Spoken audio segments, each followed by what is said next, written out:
It's the Antichrist movement. It's literally they're anti everything that has to do with Christians and Christ, Yeah.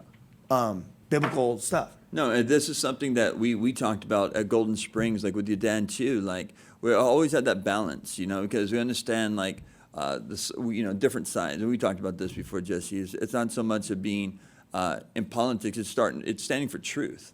It's standing for truth, and for what we wanted the congregation to know is like when you vote through a biblical lens. Yep. Like what does that party say about marriage? The Bible says marriage is between a man and a woman. Same thing with abortion. Like God is the one that gives life. We're not the ones that we should not take life. And there are various other areas, and just see what side kind of aligns better with the way that is better for your family. And a lot of times it's just the basis of that. Then what we've seen, and I follow your stuff too, now we're in crazy town, like in the world, right? These last few months, I mean, I know you guys have posted, I've seen on many other platforms where it's like, could you think like when we were kids, like taking kids to like drag queen shows? Like when you see that kind of stuff, Jesse, like because there's damage that's being done to young people's lives. This has something to do with right, left. Like it's just like, what are you even talking about?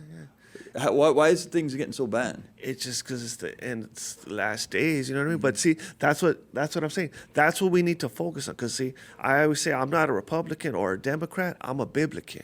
I vote the Bible, and that's what we push at Lexit is we push Latinos to. Because I'm a conservative. We're conservatives.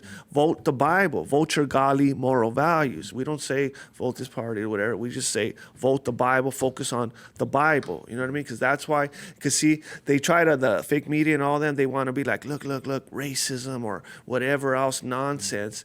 But yes, they're pushing that to your kids in schools and CRT and they're just all this whatever. No, focus on that. That's why the country's going to hell in a handbasket is because all the morality. Our morality is bad, and look what happens. That's what happens when you take God out of everything. You take prayer out of school. You're making God everything. Imagine, you can't even talk Jesus or whatever at the schools, but they're having these drag shows and all that at our schools. Like, Well, it's did you know that ridiculous. the church